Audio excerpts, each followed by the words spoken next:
Hey, what is going on, guys? So today we're taking a look at this here, the Reborn 100 Zaku II FZ, or the Zaku II Kai, whatever you want to call it, from 0080 War in the Pocket, the Zaku that faces off against the Alex, and doesn't do too bad for himself. But yes, this is a variation of the Zaku that, as I mentioned in the unboxing, I'm not personally very fond of. Personally, the design, but I'm going to leave that out of that for most of the review and just focus on just the kit itself. I want to give you guys an unbiased opinion first, and then at the end I'll talk maybe a little bit more about some of my own personal ideas and how I might want to change the design a little bit in an upcoming work in progress, working on this later in the future. But for now, actually building the kit, how does this compare to other RE100 kits? And this is the first RE100 kit to not use any polycaps. And I think that is definitely for the benefit of the kit. That's definitely one of the things that this kit does better than other RE100 kits, is that it does feel more stable than most of the past RE100 kits, and that is due to the new construction technology not using any of those polycaps anymore. That said, everything else about it is pretty standard RE. It's got a good amount of surface detail, pretty good amount of color separation, and it's just got the similar kind of construction. It doesn't have a full inner frame, of course. It's just basically like the construction is very similar to a larger high grade, but it just has a little bit better color separation due to its larger size. They're able to make smaller parts, like all the little red accents on there that you see, which are very nice.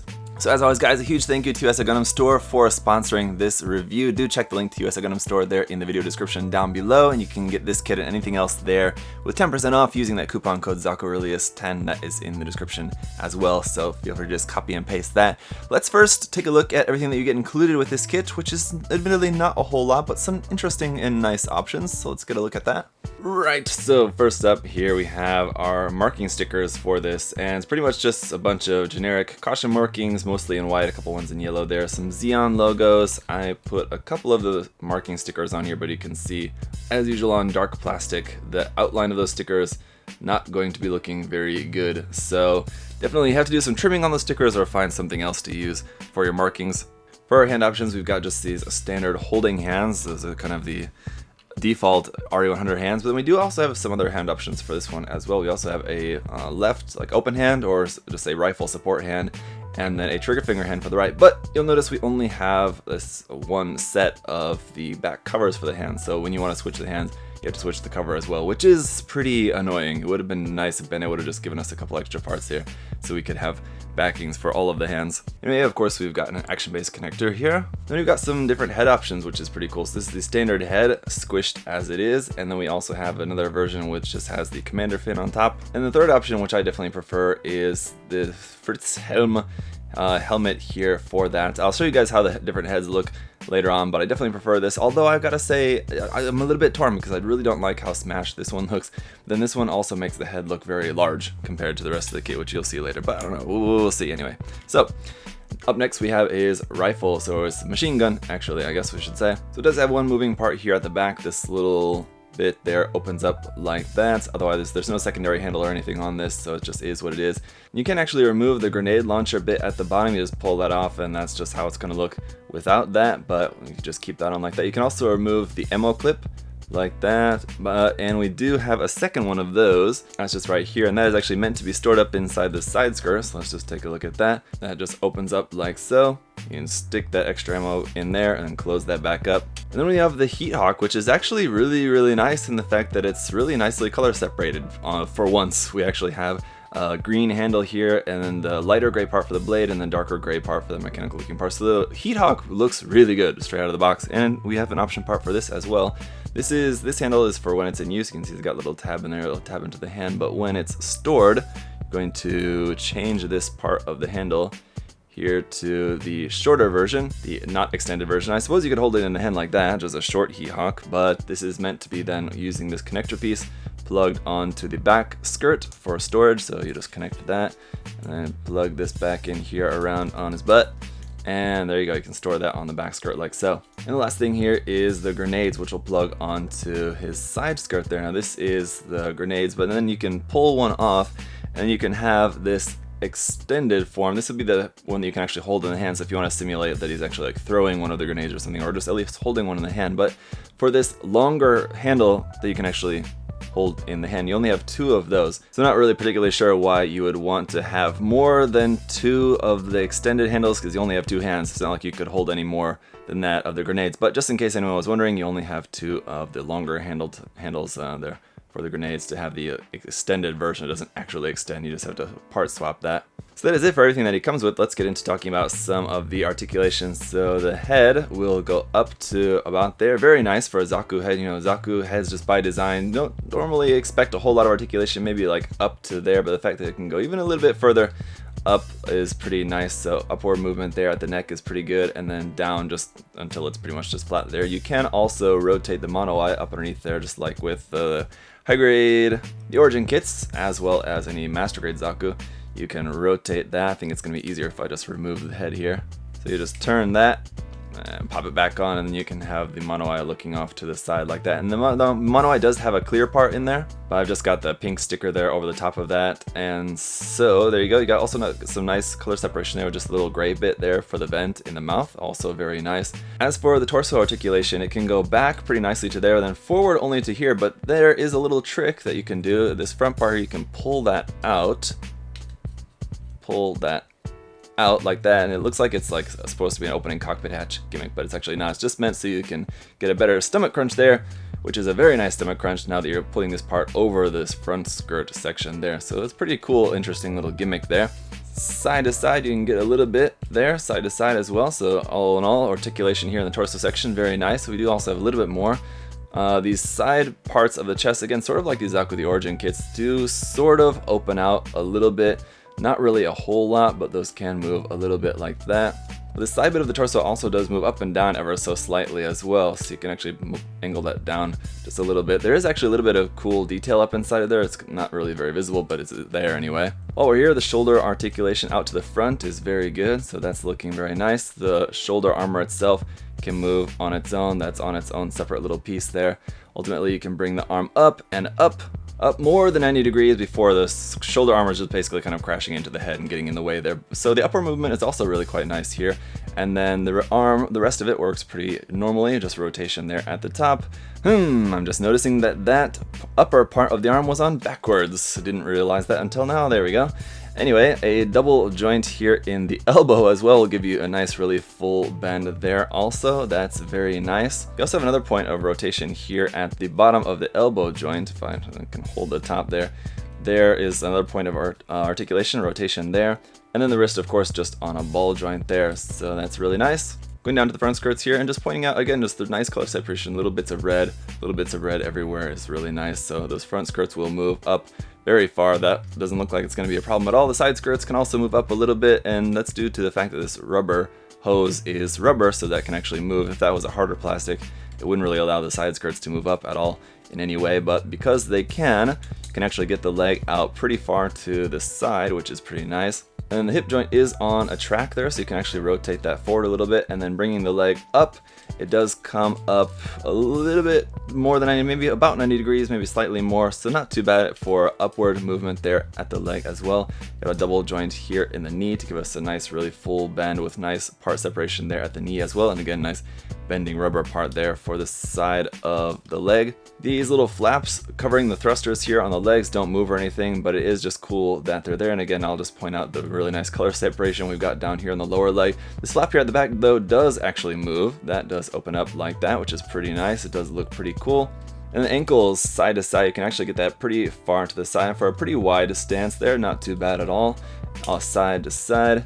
And the toe doesn't point down, but you can point the toe up, so that's looking pretty nice like that. You can kind of jimmy the ankle joint around to get that all the way up to the front like that. And then pointed down is also really quite nice. You can move that part back and move the ankle back like that. So for a pretty good downward pointing angle there at the foot as well, even though the toe doesn't actually bend down, the whole foot can actually point down pretty far thanks to that part in the back of the leg, that armor piece folding back like that. And then up underneath the feet, some really nice detail there as well. So that's looking pretty good. Just a little bit of hollow gap here at the back, but otherwise it's pretty good.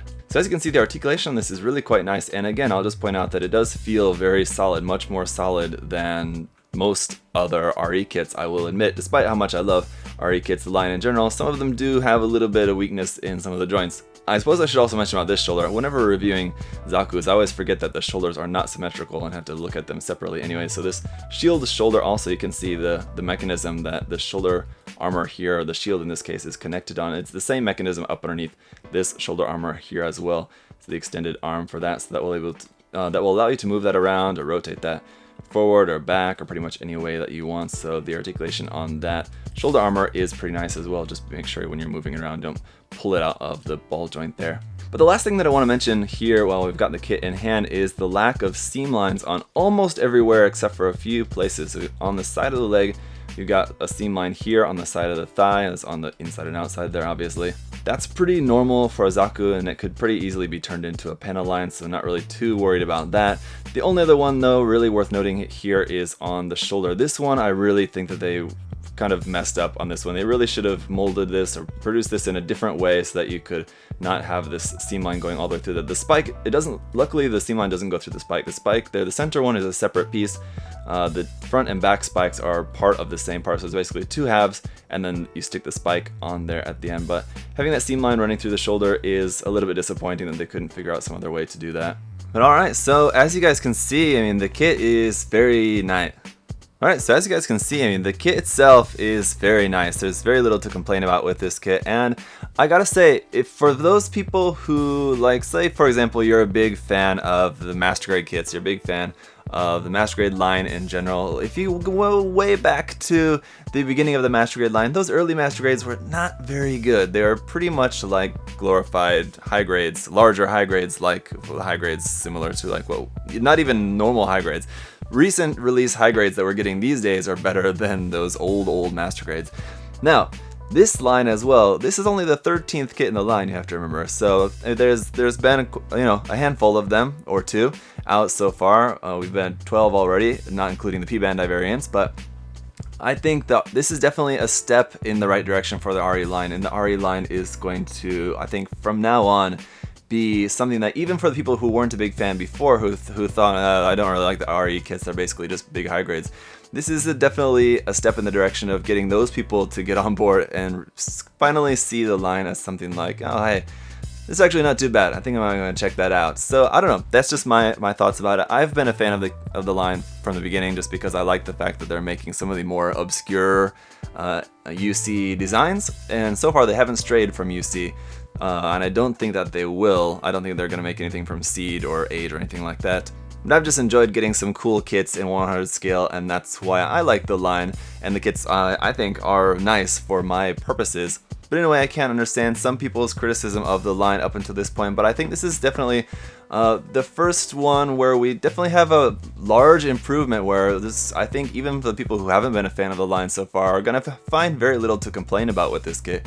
Obviously, some people are going to wish that this would have been a Master Grade kit, and I honestly am in that party a little bit. Not that I wish it was a Master Grade, just that I don't really understand why it wasn't a Master Grade. I think this is a popular enough Zaku design. It's one of the more well-known Zaku variants of all the different Zaku variants out there, like the Zaku II FZ, the Zaku II F2 are probably a couple of the most well-known variants of just the Zaku II before you start getting into like high mobility types and things like that. But I would say probably the main reason that this ended up being an RE100 kit is that Bandai seems to be doing this thing where they're liking to match up an RE100 release and a Master Grade release kind of themed together at the same time. So we had the Master Grade 2.0 Alex, so they needed a RE100 kit to go along with that. It wouldn't really have made much sense for them to make a RE100 Camphor because we already have a Master Grade of that. So the 1/100 scale Zaku II Kai is something that I assume probably a lot of people wanted, so we're left with the choice: make another Master Grade from War in the Pocket, or make something as an RE100 kit. And so I think that's why they ended up making this an RE100. And honestly, I don't really know what else this would have had, or what other advantages this would have had as a Master Grade. It would have had fully articulated hands, probably would have had the 2.0 Zaku hands. It probably would have had just the actual plastic parts and springs for the hoses, which I would have appreciated. I definitely would have liked the hoses on this if it was a Master Grade more. But other than that, not really a whole. I mean, it wouldn't have the seam line on the shoulder as well, obviously. So small improvements this would have had as a Master Grade, but it's not really anything that I think is really that big of a deal breaker for me. If you're a big fan of the design and you've always wanted a 100 scale version of this, I would say by all means get it. I don't foresee them making a Master Grade of this anytime soon, especially anytime soon after the release of this particular kit. So If you've always wanted a 100 scale kit Zaku Kai, then definitely pick this one up. It's well worth the money. If you were looking for a nice new RE100 kit to pick up, maybe you've built one or two in the past, then I would say go ahead and pick it up because you'll notice some really nice improvements to this from the line so far. Or for anyone, for whatever reason you might be interested in this kit, if you were at all interested in any way, then I would say by all means get a chance. If you get a chance to pick one up, it's a really fun kit. And that is all despite the fact that I personally do not like the design of this Zaku. There's certain things that I do like, but for the most part there's a lot that I don't like. And I think just like the whole torso and skirt section is this big boxy refrigerator unit, and then he's got the legs, which are the legs design on their own is like, here's the thing, I like the leg designs on their own, I like the torso and skirt design on its own, it's not that bad, and I like the backpack, I like the arms designs on their own, but all put together the proportions just don't seem quite right. So what my plan is to basically just bulk out the legs so that they match the bulkiness of the torso and the waist unit, and that'll be kind of like the main thing. And then we'll see what else it really needs from there, maybe a few other minor adjustments here and there, but that'll be kind of the crux of my project with this kit later on down the line. So until then, that's pretty much it for the review, guys. If you had any other further questions or comments, feel free to leave those down below. As always, thank you so much for that. And again, thank you to USA Gundam Store, thank you guys for watching, and I'll see you next time. Bye guys.